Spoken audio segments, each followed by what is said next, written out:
দৰা আহিল 50 জন আহিল বিভিন্ন গাড়ীত আগে আগে ঢুলীয়া ওজা কলডলত বিহু গাই আদৰিলে দৰা আৰু বৰযাত্ৰীক তাৰ মাজতে বিয়া খাবলৈ আহিল মন্ত্ৰী অজন্তা নেওগ অৱশ্যে এইখন নিৰ্দিষ্ট এজন দৰা বা এগৰাকী কইনাৰ ঘৰৰ বিয়া নহয় ইয়াত সম্পন্ন হল একেলগে 51খন বিয়া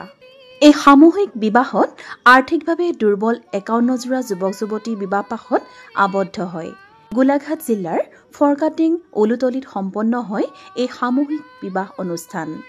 একেলগে 51খন হোমক সাক্ষী কৰি আজি বিবাহৰ জৰিয়তে সংস্কাৰ হয় 51 জোৰা দম্পতি কোনো এজোৰা দৰা কইনাৰ সন্তানৰ বয়স যদি 20 বছৰ হ'ল কোনো জোৰা দৰা কইনাৰ সন্তানৰ আকৌ 2 বছৰীয়া বা 5 বছৰীয়া বিভিন্ন কাৰণত বিবাহ সংস্কাৰ কৰিব নোৱাৰা 51 জোৰা দম্পতিয়ে আজি হোমাগ্নিক সাক্ষী কৰি বিবাহ সংস্কাৰ হয় এই ক্ষেত্ৰত গুৰুদায়িত্ব বহন কৰে উত্তৰ পূৰ্বাঞ্চল লোক কল্যাণ সমিতি জন কল্যাণ সংস্থা জয়পুৰ ৰাজস্থান গোলাঘাট জিলাৰ ধৰ্ম জাগৰণ মঞ্চৰ লগতে গ্ৰীণ ভেলী এনজিঅ'ই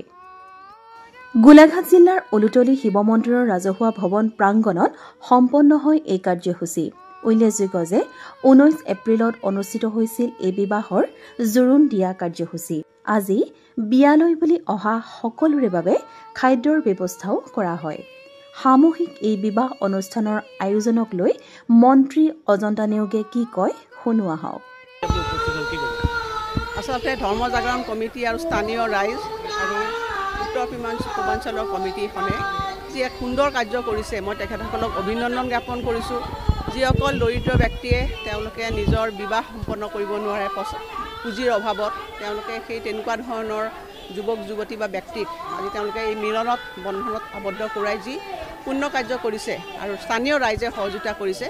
আশা কৰিছোঁ আৰু তেওঁলোকে কিছু কথাও তেওঁলোকক আচলতে বিবাহ বন্ধনৰ আগতে কেইটামান কথাও কৈছে যে ধৰ্ম তেওঁলোকে ৰক্ষা কৰিব লাগে সামাজিক যিটো আমাৰ মানে পৰম্পৰা ৰক্ষা কৰিব লাগে ভাষা সংস্কৃতি ৰক্ষা কৰিব লাগে বৰ ভাল কথা যে এইখিনি যদি মানে সুন্দৰভাৱে তেওঁলোকে ভৱিষ্যত জীৱনত পালন হয় এটা সুন্দৰ সমাজো গঠন হ'ব গতিকে বিবাহ কাৰ্যসূচী এটা সামাজিক বন্ধন আমাৰ আৰু এই কাৰ্যসূচী এক পবিত্ৰ দায়িত্বৰে যিসকলে পালন কৰিছে তেওঁলোকক মই স্থানীয় বিধায়িকা হিচাপে পুনৰবাৰ তেওঁলোকক অভিনন্দন আৰু কৃতজ্ঞতা জ্ঞাপন কৰিছোঁ উদ্যোক্তাসকলে কি কয় শুনোৱা হওক আজি খুব ভাল লাগিছে এই 51 জোৰা যি বিয়া হ'ল আমি বহুত দিনৰ পৰা প্ৰস্তুতি চলাই আছিলোঁ আজি এই প্ৰস্তুতি খুব সুন্দৰকৈ হৈছে আৰু সকলোৱে উৎসাহেৰে সমূহ গাঁওবাসী আৰু উত্তৰ পূৰ্বাঞ্চলৰ এই যি সমন্বয় ট্ৰাষ্ট তেওঁলোকেও আমাক সহায় সহযোগ কৰিছে আৰু লগতে আমাৰ the green village N G O' সকলো সদস্যই আহি আজি এই অনুষ্ঠানটো আয়োজন কৰিছে আমাৰ খুব সুন্দৰকৈ দৰা গাড়ীও গ'ল আৰু পানী তোলা কাৰ্যক্ৰম হ'ল এতিয়া ইয়াতে বৈদিক নিয়ম হ'ব অলপ পাছতে এইখিনি আমাৰ খুব সুন্দৰকৈ এই ব্যৱস্থা হৈছে 51 জোৰা হয় এয়া গোটেই গোলাঘাট ডিষ্ট্ৰিক্টৰ পৰাই আহিছে দৰা কইনাই কি কয় সেয়া চাওক মন্ত্ৰী ভূঞা কি বুলি ক'ম আৰু চবকে কৰি দিছে আৰু ভালে কৰিছে আৰু ভালে লাগিছে বিয়াই হৈছে ভালে লাগিছে নাই মই ইয়াত বিয়া হোৱা নাই মোৰ মানুহজনৰ ঘৰ তেজপুৰ বিশ্বনাথ চাৰিআলি মই ইয়াত মোৰ মা দেউতাৰ ঘৰ আমি দুটা পলাই বিয়া হৈছিলোঁ ইয়াতে আহি এতিয়া মাটি ভেটি কিনি ইয়াতে আমি স্থানীয় বাসিন্দা হৈ গ'লোঁ আমি বিবাহ হৈছে বহুত ভাল লাগিছে ইমান গাঁৱৰ মানুহ আছে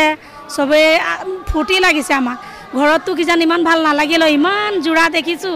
ইমান জোৰা লগতে বিয়া হৈছোঁ বহুত ভাল লাগিছে মোৰ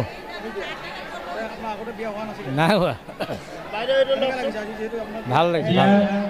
ভাল লাগিছে 70 বছৰ হয় ভালেই লাগিছে ৰুমি বৰা ভালেই লাগিছে আৰু সমজুৱাভাৱে কৰিবলৈ পাই ভাল লাগিছে আগতে আৰু হোৱা নাছিলোঁ এতিয়া হ'বলৈ পাই ভাল লাগিছে সমজুৱা বয়স 45 মান হ'ল ব্যৱস্থাটো ভালেই পাইছোঁ আমি আৰু নিউজ ডেস্ক ৰিপৰ্ট দৃষ্টিকোণ